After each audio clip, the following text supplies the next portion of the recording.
শুভ সকাল বন্ধুরা, তোমরা সবাই কেমন আছো? আশা করছি খুব ভালো আছো। আমিও ভালো আছি।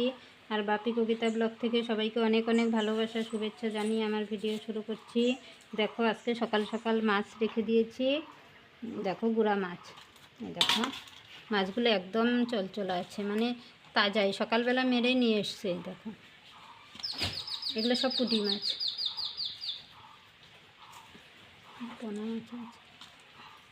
দেখো, মানে প্রতিদিন সকালবেলা না, দেখো প্রতিদিন সকালবেলা মাছ যায়, কিন্তু ছোট মাছ না পাওয়া যায় না।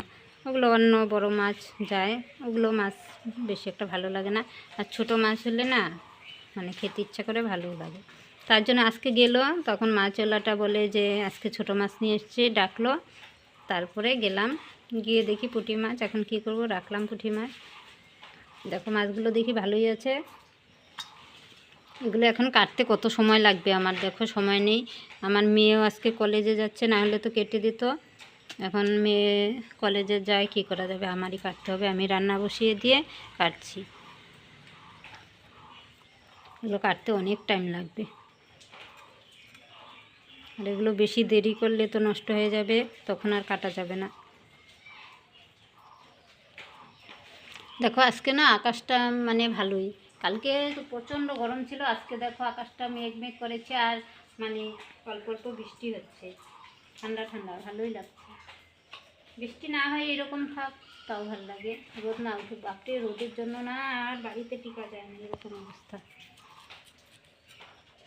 এই কয়েকদিন তো ভীষণ গরম, রাতের বেলাও মানে গরমের জন্য ঘুমানো যায় না, 2-3টা ফ্যান চলে, তবু ঘুমাতে পারিনি, এত অবস্থা খারাপ।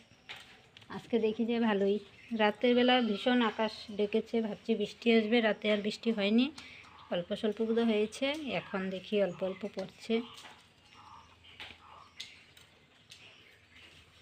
আমি মুসুরির ডাল বসিয়ে দিয়েছি, আর ছোটো মাছের চচ্চড়ি বানাবো, ব্যাস হয়ে যাবে।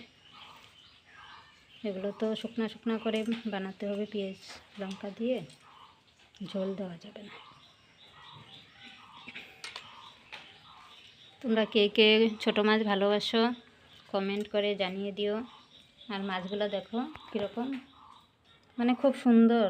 ছোটো মাছ এত মানে তাজা মাছ সহজে পাওয়া যায় না, বাজার থেকে আনতে গেলে না বাড়িতে আস্তে আস্তে নষ্ট হয়ে যায়। আর এগুলো বাড়ির পাশ দিয়ে গেছে না, তার জন্য তাজা, তার জন্য রেখেছি।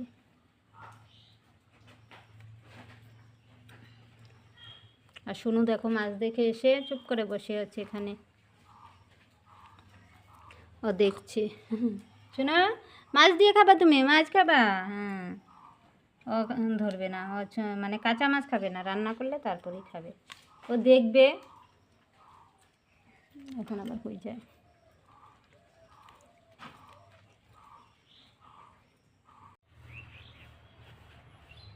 দেখো বন্ধুরা, এই গাছে মানে এই ক্ষেতটার মধ্যে তো ভুট্টা করেছিল, তোমাদের ছোট থাকতে দেখিয়েছি, তারপরে আর দেখাতে পারিনি, কারণ বৃষ্টি হয়েছিল, প্রচুর প্রচুর জল ছিল, আমাদের এই নামাটার মধ্যে প্রচুর জল ছিল, তাই এদিকে আসতে পারিনি। এখন মানে কতদিন থেকে, আবার 5-7 দিন থেকে বৃষ্টি নেই, এখন জল নেই, শুকিয়ে গেছে। এখন একটু আসি এই পাশে, আসি মানে আমাদের এই দেখো ছাগলটাকে দিতে আসি, তাই দাঁড়িয়ে আছি, ভাবলাম যে একটু ভিডিও করে তোমাদের দেখাই। এই দেখো কীরকম ভুট্টা হয়েছিল, অসময়ে গাড়লে বেশি একটা ভালো হয় না, হয়েছিল মনে হয় মোটামুটি। এই দেখো, এই দেখো, এই দেখো, বেশি একটা ভালো হয় নাই। তার মধ্যে দেখো টিয়া পাখি এসে একদম খেয়ে শেষ করে দিয়েছে। এই দেখো, এই দেখো ভুট্টাগুলো সব খেয়ে খালি দেখো খোসাটা পড়ে আছে। এই দেখো, যেগুলো গাছগুলো মানে মাথাটা ভেঙে নিচে শুয়ে দিয়েছে, মানে নিচু করে দিয়েছে, ওগুলো এখনও বেশি একটা খায়নি, যেগুলো দাঁড়িয়েছিল ওগুলো একদম শেষ। এক তো বেশি ভালো হয়নি, তার মধ্যে আরও মানে টিয়া পাখির ঝাঁক এসে একদম খেয়ে শেষ করে ফেলে। হ্যাঁ দেখো, এগুলোর মধ্যে তো হয়ই নাই। অসময়ে জিনিস করলে কি আর হয় বলো, সব কিছুরই একটা সময় আছে। এই দেখো, দেখা যাচ্ছে পুরো ক্ষেতে টিয়া একদম খেয়ে শেষ করে ফেলেছে। এই দেখো, এই দেখো গাছগুলো দাঁড়িয়ে আছে।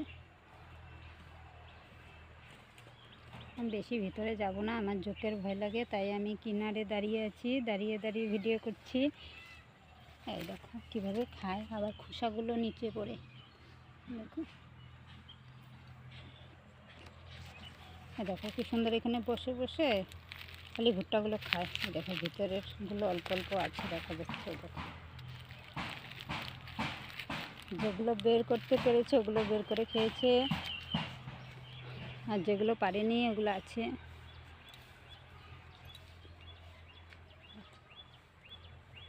কত বড় ক্ষেত, কত ভুট্টা হতো, আর সব ভুট্টা নষ্ট হয়ে গেছে। যতটুকু হয়েছে ততটুকু পাখির ঝাঁক এসে একদম বসে আর আমাদের গাছে বসে আর কি চিল্লাহাল্লা করে, বাপরে বাপ, একদম কান নষ্ট হয়ে যায়, থাকা যায় না। এই দেখো ওই ভুট্টা ক্ষেতের ওই পাশে সবাই ধান ধান গাড়ছে।